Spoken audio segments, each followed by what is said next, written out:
Today I'm going to show you guys a couple tricks to making your fletched arrows even more accurate than they already are. The first thing that I'm going to show you guys is finding the spline in an arrow without any special tools. You can start by filling up a bathtub with about 1 inch of water. Add some soap. I like the Dawn soap. It seems to work very well. The purpose of this is just to break up the water tension, and you'll see why in a moment once we put a shaft in there. But get that soap mixed in pretty well. You're going to then want to get yourself some vacuum caps. You can buy them at AutoZone or any auto parts store, and attach them to your shafts. Usually when I do this, it's raw carbon on both sides, and I put custom wraps on. But these arrows already had wraps on it, and the vacuum caps I had didn't really want to fit, so I had to kind of struggle with this one a bit. But nonetheless, I was able to get it on. All you got to do is just drop it in the water, get it under there, get it nice and wet, and what you'll find is the heaviest side, the side with the spine, sinks right to the bottom. It'll sink pretty quick to the bottom there. And what you want to do once you're sure you've got the heaviest side on the bottom is go ahead and take a Sharpie marker and then mark the high point. And that's just your reference for the lightest side. That'll be the bottom. The opposing side will be where your cock vein is going to go.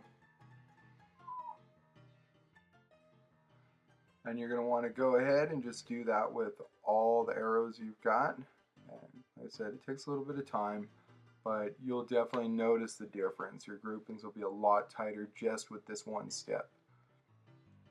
And again, just keep in mind, the mark is going to be the opposite side of the cock vein. It's not going to be the cock vein. You're just marking the lightest side. And then we'll show you right now a close-up so you can see the consistency. When you drop it in the water, the spine side sinks right to the bottom. It's almost immediate. But you want to make sure the whole shaft gets covered in water before you start doing it. As you can see, just continuously. Same spot. And that'll be your lightest side. You mark that. And the opposite side gets the cock vein. The next thing we're going to do is put all the nocks on. They've got a little tab on them. I like to keep the tab on the same side of my mark throughout the whole thing. And just make sure the groove in your nock is lined up with your mark, and that way you know exactly where your cock vein is going to go. Once you're done with this step, weigh all your arrows and all your field points or broadheads out and line them up from lightest to heaviest, and then you're going to match up the lightest shaft with the heaviest field point or broadhead, and that'll close up the gap of the weight difference. This set of 12 was only 0.9 grain difference through the whole thing. After that, I like to use the Arizona Easy Fletch just because it's quicker, and to me it seems more consistent. I know some of the guys like the single vein Fletch jigs better, but this is just what works for me. And just go ahead and do this part like you would any other set of fletchings. I don't have any tricks for this.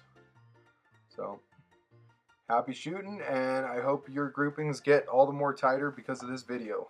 Give me a thumbs up if it helped. Thank you.